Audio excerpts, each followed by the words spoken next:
اللہ اکبر اللہ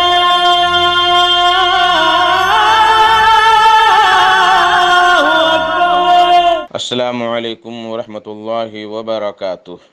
الحمدللہ رب العالمین والصلاة والسلام علی اشرف الانبیاء والمرسلین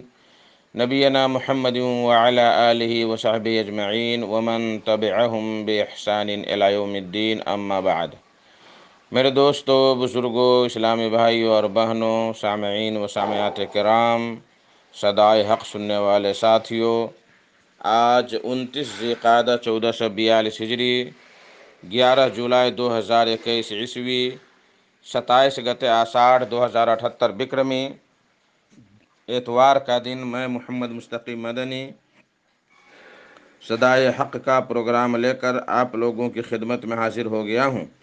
یہ پروگرام آپ روزانہ junk Nandini FM 95.5 mega hertz پر 1:30 بجے سے 2:15 بجے تک سماعت فرماتے آ رہے ہیں۔ آج بھی انشاءاللہ تبارک و تعالی سب سے پہلے تلاوت قرآن مجید، پھر ایک خوبصورت سی نظم اور اخیر میں ایک عالم کا خطاب سماعت فرمائیں گے۔ تو لیجئے سب سے پہلے ہم اور آپ مل کر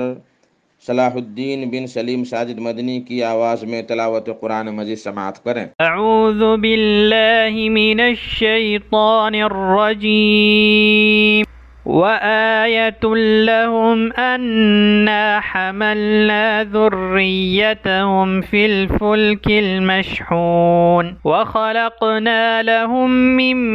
مثله ما يركبون وإن نشأ نغرقهم فلا صريخ لهم ولا هم ينقذون إلا رحمة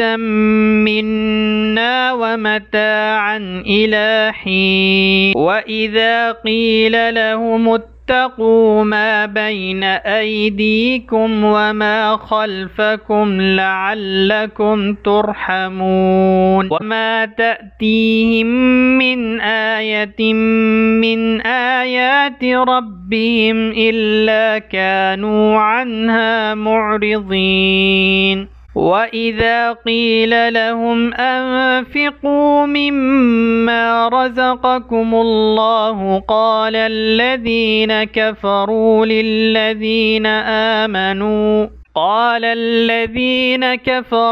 لِلَّذِينَ آمَنُوا أَنُطْعِمُ مَن لَّوْ يَشَاءُ اللَّهُ أَطْعَمَهُ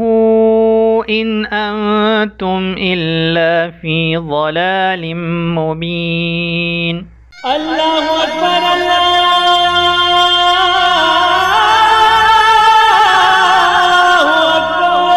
بعدہ ایک خوبصورت سی نظم، کلام انصر نیپالی کا، آواز انصر نیپالی ہی کی، بول ہے: اے نجم سحر تو نے چھپ کر ہے کدھر جانا، اے نجم سحر تو نے چھپ کر ہے کدھر جانا، آجا میری پلکوں پر منظور نظر جانا۔ یہ نظم سماعت فرمائیں۔ السلام علیکم ورحمۃ اللہ وبرکاتہ۔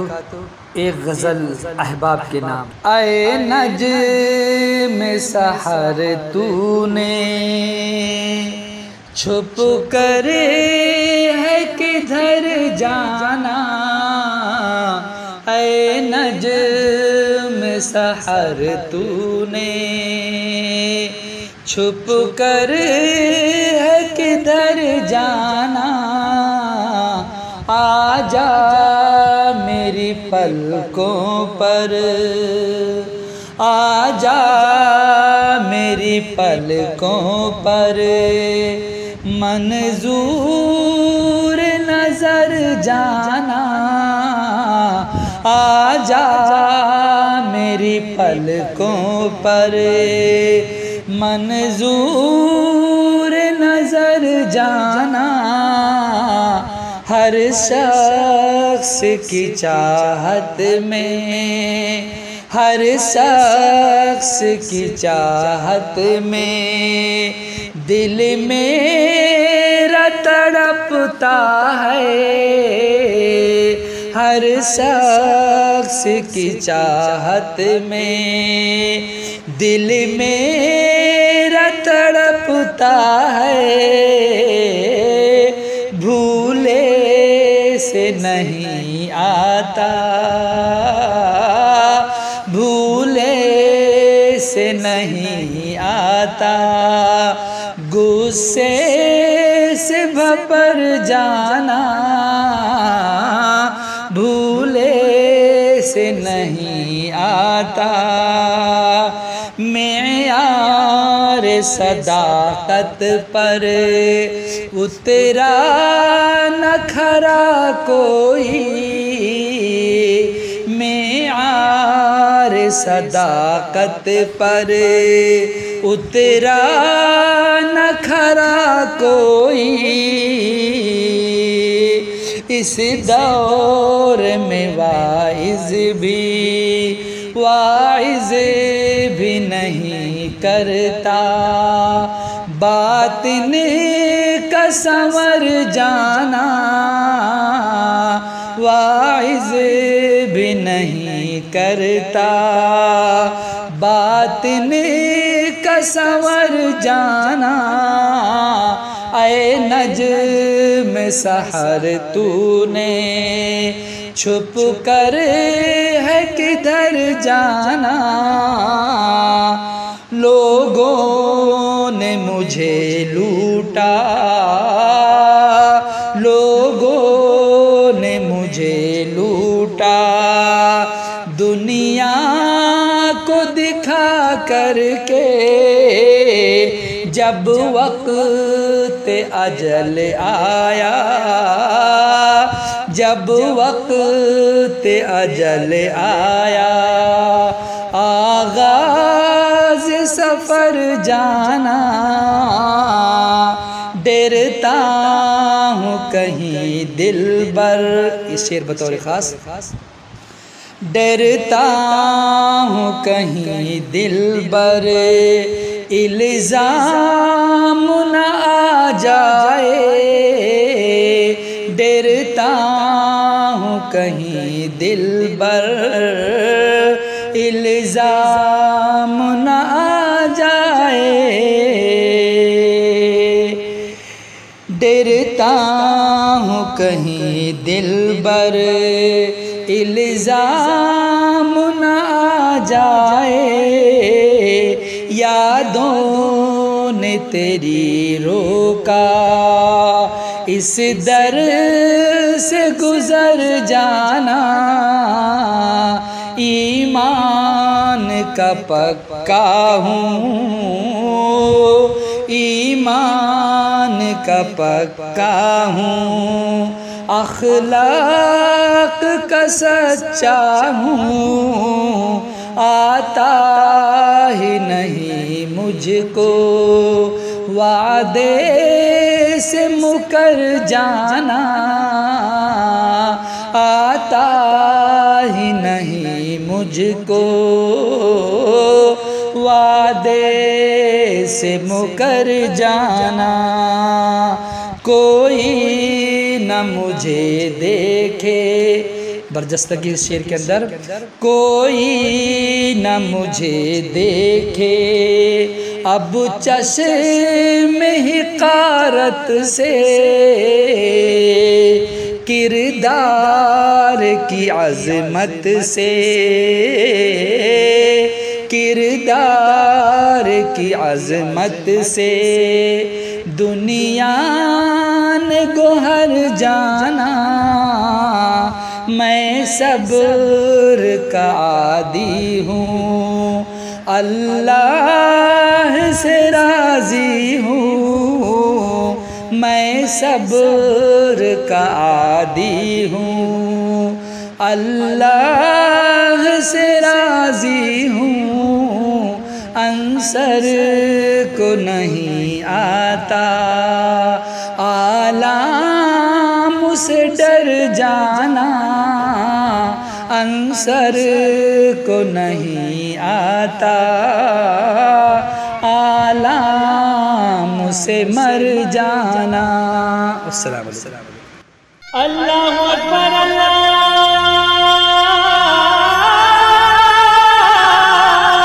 اکبر۔ میرے محترم ساتھیو دوستو، آج کا خطاب ہے فضیلت الشیخ محمد رحمانی مدنی صاحب کا، جو جامعہ سنابل دہلی کے جنرل سیکریٹری ہیں۔ ان کا موضوع ہے ذی الحجہ کے ابتدائی 10 دنوں کی فضیلت و اہمیت۔ تو لیجئے سماعت فرمائیں شیخ سے ان کا خطاب۔ الحمد لله نحمده ونستعينه ونستغفره ونعوذ بالله من شرور أنفسنا ومن سيئات أعمالنا من يهده الله فلا مضل له ومن يضلل فلا هادي له وأشهد أن لا إله إلا الله وحده لا شريك له وأشهد أن محمدا عبده ورسوله أما بعد فإن خير الحديث كتاب الله وخير الهدي هدي محمد صلى الله عليه وسلم وشر الأمور محدثاتها وكل محدثة بدعة وكل بدعة ضلالة وكل ضلالة في النار فأعوذ بالله السميع العليم من الشيطان الرجيم بسم الله الرحمن الرحيم لن ينال الله لحومها ولا دماؤها ولكن يناله التقوى منكم۔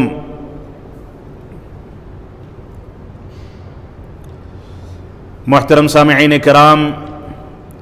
بزرگان دین اور نوجوان ساتھیوں،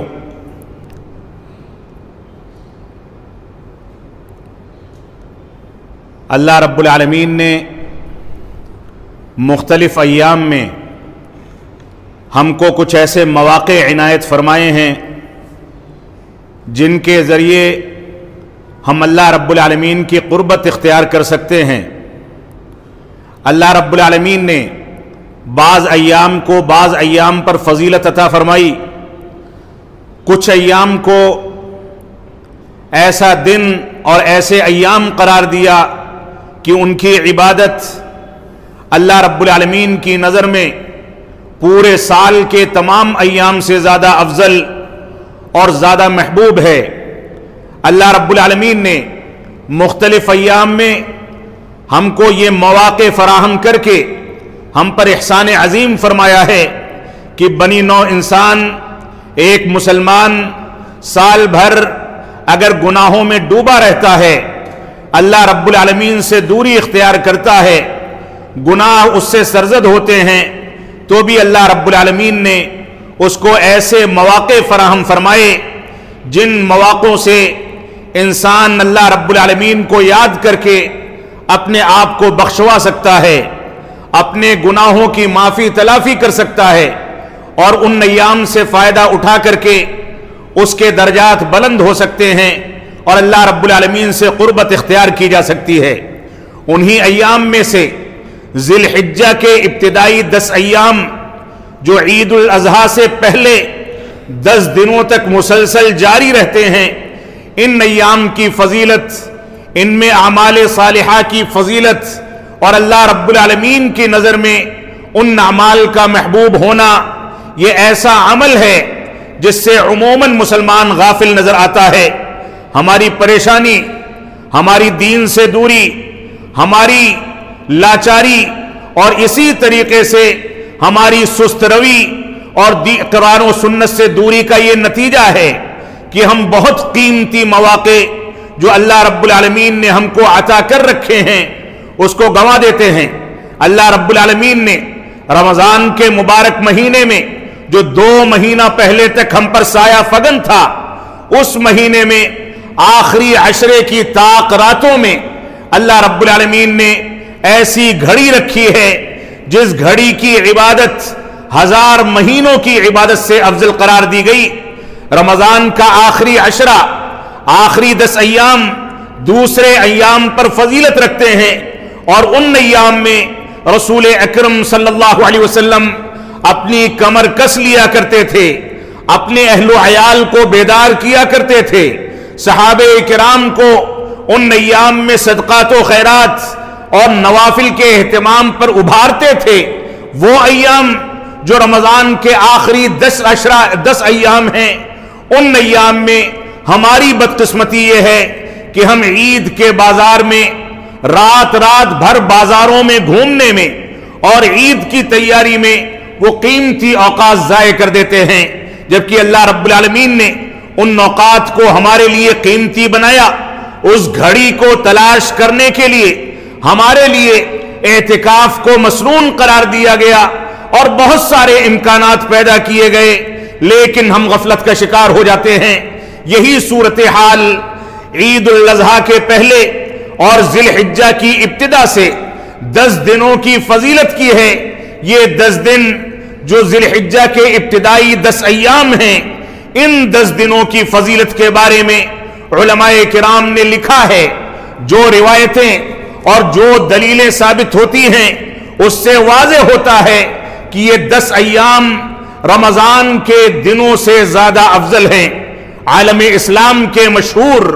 فقیہ و مجدد علامہ ابن عثیمین رحمت اللہ علیہ فرماتے ہیں کہ یہ ابتدائی 10 ایام جو ذی الحجہ کے ابتدا میں آتے ہیں، ان کی جو فضیلت ہے وہ فضیلت رمضان کے دنوں کو بھی نہیں دی گئی، بلکہ رمضان میں آخری عشرے کو فضیلت حاصل ہے، اور دنوں اور ایام میں دن کے اجالے میں جو ذی الحجہ کے ابتدائی 10 ایام ہیں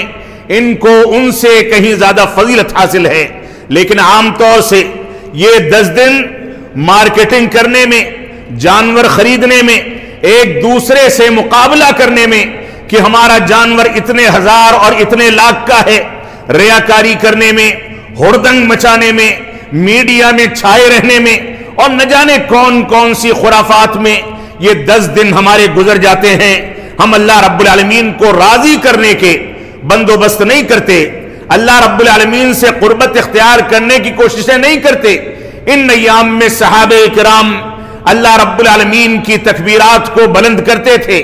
تکبیرات مطلق۔ ان ایام میں بازاروں میں، دوسرے مقامات پر جا کر کے صحابہ کرام بلند آواز سے پکارتے تھے، اور اللہ رب العالمین کی بڑائی، اللہ رب العالمین کی توحید بیان کی جاتی تھی۔ ان ایام میں کثرت کے ساتھ روزوں کا اہتمام کیا جاتا تھا،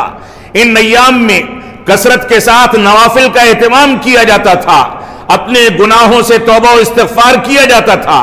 ان ایام میں اللہ رب العالمین کو زیادہ سے زیادہ یاد کیا جاتا تھا۔ لیکن بدقسمتی ایسی ہے کہ ہم ان ایام کے گزرتے گزرتے غفلت میں پورے ایام گزارتے ہیں، اور کوئی بھی ایسی عبادت جو دوسرے ایام سے ممتاز کر دے یا دوسرے ایام کے بالمقابل خصوصیت کے ساتھ جس کا اہتمام کیا جائے، ایسی کوئی عبادت ہماری زندگی میں نظر نہیں آتی۔ یہ افسوس کا مقام ہے۔ ہم کو ان ایام کی فضیلت سے یا بعض اللہ رب العالمین نے جو امکانات پیدا کیے ہیں، جو اسباب پیدا کیے ہیں، بعض ایام کو بعض ایام پر جو فضیلت دے رکھی ہے، ان سے بھرپور فائدہ اٹھانا یہ ہماری ذمہ داری ہے۔ اللہ رب العالمین ہم کو اس بات کی توفیق عطا فرمائے۔ تو آپ کے سامنے جو آیت کریمہ تلاوت کی گئی اس میں اللہ رب العالمین فرماتا ہے لَن يَنَالَ اللَّهَ لُحُومُهَا وَلَا دِمَاؤُهَا وَلَكِن يَنَالُهُ التَّقْوَى مِنكُمْ۔ اے لوگو، یہ جو قربانی کے جانور تم اللہ رب العالمین کے راستے میں قربان کرتے ہو، یہ ذبیحہ جو پیش کرتے ہو، یہ جانور جو ذبح کرتے ہو، جو خون بہاتے ہو، یہ سارے کے سارے جانور، ان کا نہ گوشت اللہ رب العالمین کو پہنچتا ہے، نہ ان کا خون پہنچتا ہے، بلکہ تمہارا تقوی، تمہاری پرہیزگاری، اللہ رب العالمین کا اخلاص، اللہ رب العالمین سے قربت کا جذبہ، یہ دیکھا جاتا ہے کہ کس جانور کو ذبح کرنے میں کتنا تقوی اور پرہیزگاری پائی جاتی ہے۔ لیکن اگر ہم اپنے اعمال کا جائزہ لیں تو ایسی صورت میں ہمارے جانور ریاکاری کے حوالے ہو جاتے ہیں۔ ہم جن جانوروں کو خریدتے ہیں دوسروں کو اذیت پہنچانے، دوسروں کے آرام میں خلل پیدا کرنے، اور نہ جانے کون کون سی چیزوں میں ان چیزوں کو سبب بنا کر کے ہم قرآن و سنت سے اور تقوی اور پرہیزگاری کے تقاضوں سے دوری اختیار کرتے ہیں۔ ہماری ذمہ داری ہے کہ ہندوستان جیسے ملک میں جہاں ہر مسلک و مذہب کا انسان زندگی گزارتا ہے، ایک دوسرے کا احترام کیا جائے، دوسروں کو تکلیف پہنچانے سے بچا جائے،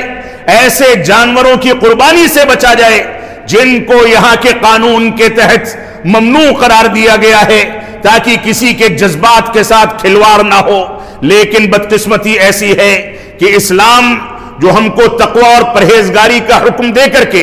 ان ساری کی ساری چیزوں پر ابھارتا ہے، ہم ان چیزوں کو بالائے طاق رکھ کے نظر انداز کر دیتے ہیں. اور ستم تو یہاں تک ہے کہ چند سالوں پہلے ہمارے مارکیٹوں میں اور بکرے کے بازاروں میں، جانور کے بازاروں میں کثرت کے ساتھ یہ دیکھنے کو ملتا ہے کہ بچپن میں اذیت پہنچا کر کے جانور کی پیٹھ پر یا پیٹ پر یا چمڑے پر کوئی چیز گود دی جاتی ہے. اللہ اور اس کے رسول کا نام گود کر کے جانور کو تکلیف پہنچائی جاتی ہے، اور اس کے بعد جب جانور دانتا ہو جاتا ہے اس پر اللہ اور اس کے رسول کے نام کے عکس کو نظر دیکھا جاتا ہے. تو ایسی صورت میں اس کی قیمتیں بڑھا کر کے اخبارات میں، سوشل میڈیا پر اس کی تصویریں شائع کر کے ہم ریاکاری کی نظر ہو جاتے ہیں. اور ستم تو یہاں تک ہے کہ فلمی دنیا کے بعض ناعاقبت اندیشوں اور بے حیائی پھیلانے والے شیطانوں کے نام پر یہ بکرے موسوم کر دیے جاتے ہیں. تو ہمارے مسلمان بھائی کئی لاکھ روپے میں ان بکروں کو خرید کر کے اپنے آپ کو ہائی لائٹ کرنے کی کوشش کرتے ہیں. یہ تقوی کا تقاضا نہیں ہے. اللہ رب العالمین نے فرمایا یہ جانور کا گوشت اور خون نہیں پہنچتا، جانور سستا ہو یا مہنگا ہو، بلکہ موجودہ دور میں آپ دانتا جانور تندرست ہو، خوبصورت ہو، کم سے کم قیمت میں ہو، اسی کو خریدیں تاکہ زائد قیمت اگر آپ کے پاس بچتی ہے تو فقراء اور مساکین کا تعاون کر دیا جائے. اس وجہ سے ہماری ذمہ داری ہے کہ ہم اس تہوار کو قرآن و سنت کی روح کے مطابق سمجھ سکیں. اللہ رب العالمین ہم کو اس بات کی توفیق عطا فرمائے. تو ہماری ذمہ داری ہے کہ ہم ذی الحجہ کے ابتدائی 10 ایام کے بارے میں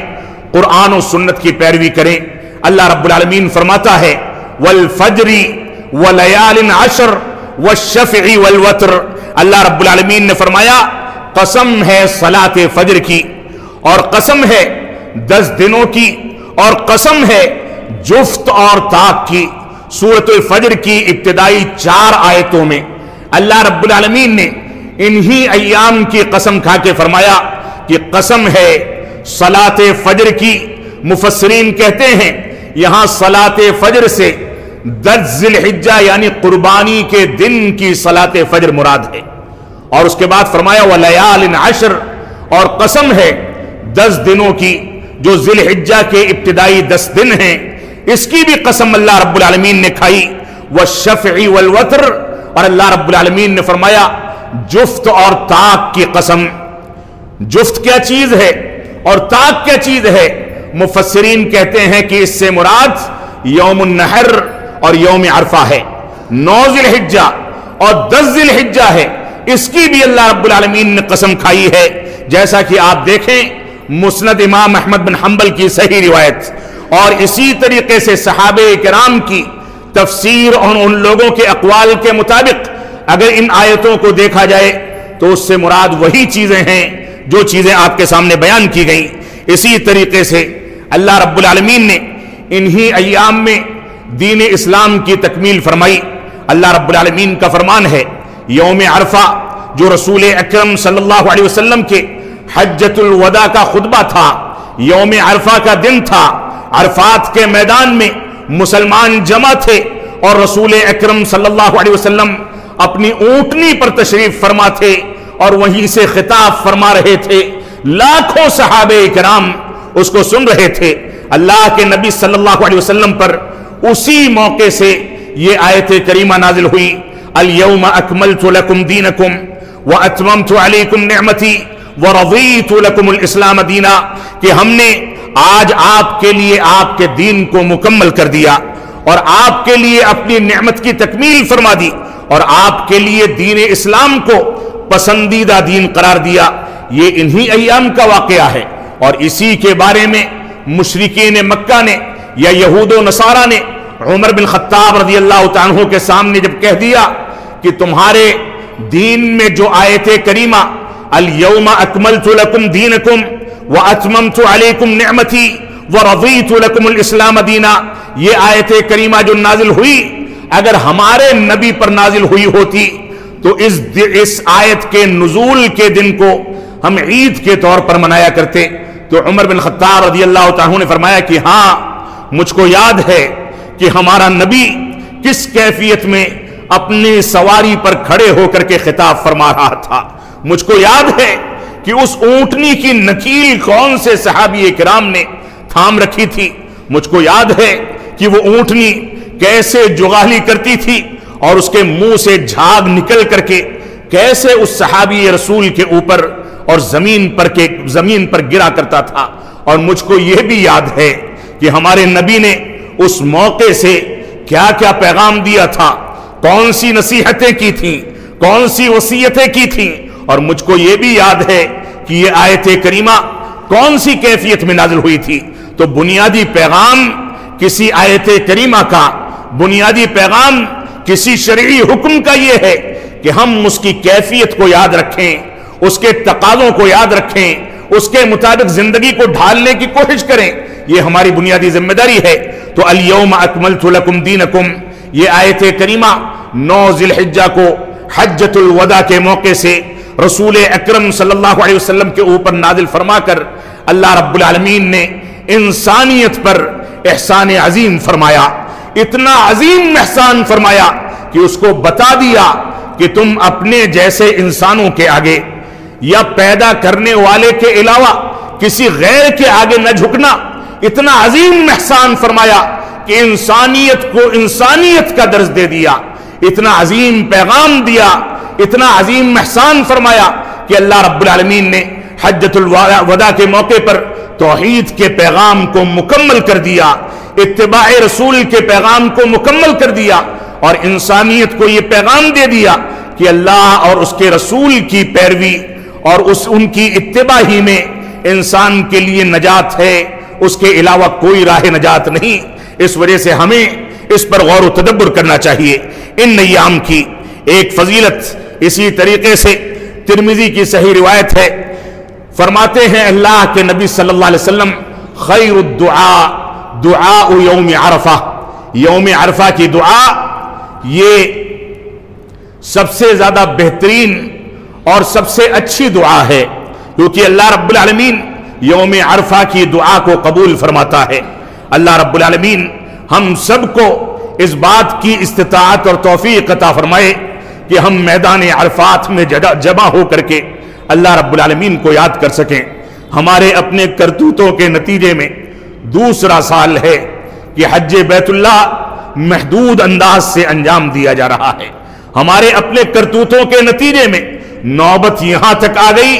کہ حرمین پر تالے لگنے کی قربت ہو گئی اور حرمین بند کر دیے گئے، ان کے نمازیوں کو محدود کر دیا گیا۔ ہمارے کرتوتوں کے نتیجے میں، لاپرواہی کے نتیجے میں، حرام خوری کے نتیجے میں اور قرآن و سنت اور توحید و سنت سے دوری کے نتیجے میں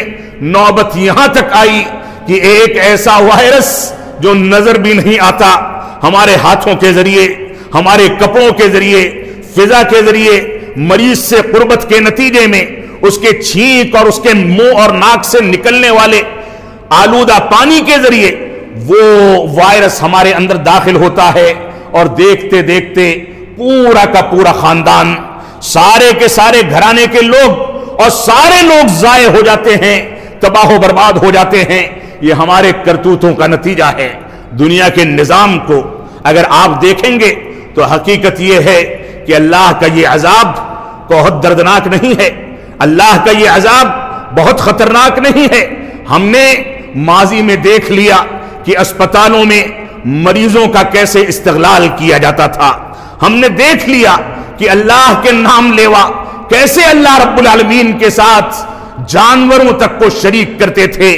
کتے اور گدھوں تک کو شریک کرنے کی مثالیں اسی ہندوستان کے اندر موجود ہیں۔ اتنی بغاوت کے باوجود اگر اللہ رب العالمین نے ہم کو اتنا تحفظ فراہم کیا ہے کہ ہم ماسک لگا کر کے موت کے خطرے کو ٹال سکیں تو یہ اللہ رب العالمین کا احسان ہے۔ اس وجہ سے ہم کو اللہ رب العالمین کی شکر گزاری ادا کرنی چاہیے۔ تو اللہ رب العالمین نے ہم کو ہمارے کرتوتوں کے نتیجے میں بہت ساری چیزوں سے محروم کر دیا ہے۔ اللہ رب العالمین ہم کو توفیق عطا فرمائے کہ ہماری مسجدوں کی رونقیں، حج بیت اللہ کی رونق، عمرہ اور دوسری عبادتوں کی رونق پھر سے نکل کر کے سامنے آئے۔ ہم اس سے بھرپور فائدہ اٹھا سکیں۔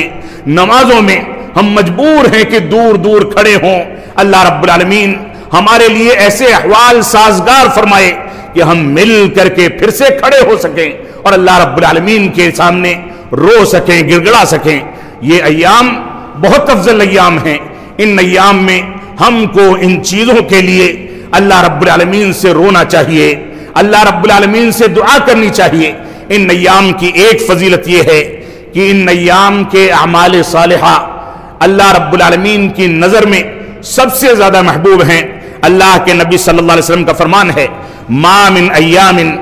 العمل الصالح فیہا احب الی اللہ من هذه الايام، یعنی ایام العشر۔ قالوا یا رسول اللہ ولا الجہاد فی سبیل اللہ، قال ولا الجہاد فی سبیل اللہ الا رجل خرج بنفسه وماله فلم يرجع من ذلك بشيء۔ صحیح بخاری کی روایت ہے، اللہ کے نبی صلی اللہ علیہ وسلم فرماتے ہیں کہ پورے سال میں کچھ بھی ایام یا کوئی بھی دن ایسا نہیں جو ان ذی الحجہ کے 10 ایام سے زیادہ محبوب اور زیادہ افضل ہو۔ اللہ رب العالمین کو ان ایام کے اعمال صالحہ دوسرے تمام ایام سے زیادہ محبوب اور افضل ہیں۔ اللہ کے نبی صلی اللہ علیہ وسلم سے صحابہ کرام نے پوچھا، وَلَا الْجِهَادُ فِي سَبِيلِ اللَّهِ یا رسول اللہ، اے اللہ کے نبی صلی اللہ علیہ وسلم، کیا اللہ رب العالمین کے راستے میں ہتھیار لے کر کے اللہ رب العالمین کی دین کی سربلندی کے لیے جہاد کے شرائط اگر مکمل ہو جائیں، کوئی نکلے، تو کیا وہ بھی اللہ رب العالمین کو ان ایام کے اعمال صالحہ سے زیادہ محبوب نہیں ہے؟ تو آپ نے فرمایا کہ نہیں، اللہ یہ کہ ایک آدمی نکلے اپنے مال کے ساتھ، اپنی جان کے ساتھ، اور نکل کر کے وہ شہید بھی ہو جائے اور اس کا مال بھی اللہ رب العالمین کے راستے میں صرف کر دیا جائے، تو ایسی صورت میں اس شخص کا عمل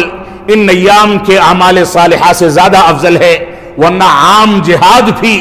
ان ایام کے اعمال سے زیادہ افضل نہیں ہے، جیسا کہ صحیح بخاری کی روایت ہے۔ اور اسی طریقے سے مسند احمد بن حنبل کی ایک روایت ہے جس کو علامہ احمد محمد شاکر رحمت اللہ علیہ نے صحیح قرار دیا ہے، اگرچہ اس روایت کے مختلف الفاظ پر علماء کرام نے اختلاف کیا ہے، بعض علماء اس کو ضعیف کہتے ہیں، لیکن ایک دوسری سندوں سے تائید مل کر کے یہ روایت صحیح کے درجے تک پہنچ جاتی ہے۔ اللہ کے نبی صلی اللہ علیہ وسلم نے ارشاد فرمایا، ما من ایام اعظم عند اللہ ولا احب الیہ العمل فیہن من هذه الايام فاکثروا فیہن التسبیح والتکبیر والتہلیل والتحمید۔ مسند احمد کی روایت ہے، اللہ کے نبی صلی اللہ علیہ وسلم فرماتے ہیں کہ اللہ رب العالمین کی نظر میں ان ایام سے زیادہ عظیم اور ان ایام سے زیادہ محبوب اعمال صالحہ دوسرے ایام میں نہیں ہیں، یعنی ایام عشر، ذی الحجہ کے ابتدائی 10 ایام۔ لہذا تم لوگ ان ایام میں زیادہ سے زیادہ اللہ رب العالمین کی تسبیح اور بڑائی بیان کیا کرو، اللہ رب العالمین کا کلمہ لا الہ الا اللہ کا ورد کیا کرو، اللہ رب العالمین کی حمد و ثنا بیان کیا کرو۔ یہ ہماری ذمہ داری ہے کہ ان ایام کے بارے میں اس انداز سے ہم قرآن و سنت کی پیروی کریں۔ انہی ایام میں ہم کو چاند دیکھنا ہے، چاند دیکھنے کی رویت اور چاند دیکھنے کی دعا، اس کا اہتمام کرنا، اس کے معانی پر غور و تدبر کرنا، چاند دیکھنے سے متعلق اس بات کا خیال کرنا کہ ہر علاقے کی رویت اس علاقے کی رویت مانی جائے گی، وحدت رویت کا نظریہ جو ہے اس کا امکان موجود نہیں ہے۔ ان چیزوں کا خیال کرنا ہماری ذمہ داری ہے۔ اسی طریقے سے تکبیرات پڑھتے رہنا۔ صحابہ کرام ذی الحجہ کا چاند دیکھنے کے بعد سے لے کر کے 13 ذی الحجہ تک تکبیرات کا ورد کیا کرتے تھے۔ اس سلسلے میں ابو ہریرہ رضی اللہ تعالیٰ عنہ اور ابن عمر رضی اللہ تعالیٰ عنہما، ان دونوں کا عمل صحیح بخاری میں یہ روایت موجود ہے، کہتے ہیں کہ یہ دونوں کے دونوں بازار میں نکلتے تھے ان ایام میں، اور نکل کر کے وہاں پر تکبیرات کا ورد کرتے تھے، اللہ اکبر، اللہ اکبر، لا الہ الا اللہ،